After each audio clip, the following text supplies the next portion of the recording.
Selamat pagi, Bapak dan Ibu saudaraku. Saya percaya kita semua siap untuk memulai pagi ini dengan merenungkan firman-Nya dan meminta petunjuk daripadanya. Mari kita berdoa. Selamat pagi Bapak, kembali kami dapat menghirup udara pagi ini, menikmati setiap anugerah-Mu bagi kami semua. Kami percaya ini adalah kasih yang nyata daripada-Mu ya Bapa.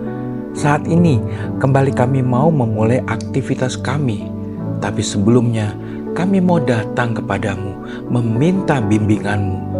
Tuhan, bicaralah kepada kami melalui firman-Mu di dalam renungan pagi hari ini. Kami berdoa di dalam nama Tuhan Yesus. Amin. Saudaraku, tema kita hari ini adalah lagi-lagi sombong. Firman Tuhan dari 1 Korintus 8 ayat 1-3. Demikian firman Tuhan. Tentang daging persembahan berhala kita tahu, kita semua mempunyai pengetahuan. Pengetahuan yang demikian membuat orang menjadi sombong, tetapi kasih membangun. Jika ada seorang menyangka bahwa ia mempunyai suatu pengetahuan, maka ia belum juga mencapai pengetahuan sebagaimana yang harus dicapainya. Tetapi orang yang mengasihi Allah, ia dikenal oleh Allah. Saudaraku, kesombongan adalah salah satu penyakit rohani yang tidak disadari oleh banyak orang Kristen tanpa pandang bulu. Bahkan jenis penyakit rohani ini banyak mewabah di kalangan para hamba Tuhan atau pelayan-pelayan Tuhan. Mereka merasa sudah memiliki jam terbang yang tinggi dalam pelayanan, merasa memiliki talenta atau karunia yang luar biasa, merasa sudah membaca Alkitab berulang-ulang, bahkan merasa sudah dipercaya Tuhan dalam banyak hal. Mereka menjadi sombong secara rohani. Inilah yang terjadi dan dialami oleh jemaat Tuhan di Korintus. Gereja di Korintus dikenal sebagai gereja yang memiliki program pelayanan yang sangat baik, termasuk dalam hal pengajaran dan juga dalam memberitakan firman Tuhan. Bisa dikatakan jemaat di Korintus sedang mengalami kemajuan rohani secara pesat. Karena merasa sudah berhasil secara rohani, mereka mulai membanggakan diri dan menjadi sombong rohani. Hal inilah yang mendorong Rasul Paulus untuk segera bertindak dan menegur mereka dengan sangat keras. Ketika orang mulai merasa bahwa dirinya lebih baik daripada yang lain, lebih benar daripada yang lain, lebih rohani, lebih maju, lebih terkenal dan sebagainya, saat itulah kita sedang jatuh ke dalam dosa kesombongan.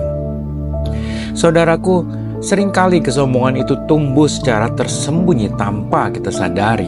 Padahal penyakit kesombongan itu secara perlahan namun pasti dia menggerogoti tubuh kita seperti penyakit kronis. Saudaraku, orang yang sombong seringkali tidak menyadari kalau dirinya sudah berlaku sombong. Inilah tipu muslihat dan perangkap yang sedang dipasang oleh sang iblis.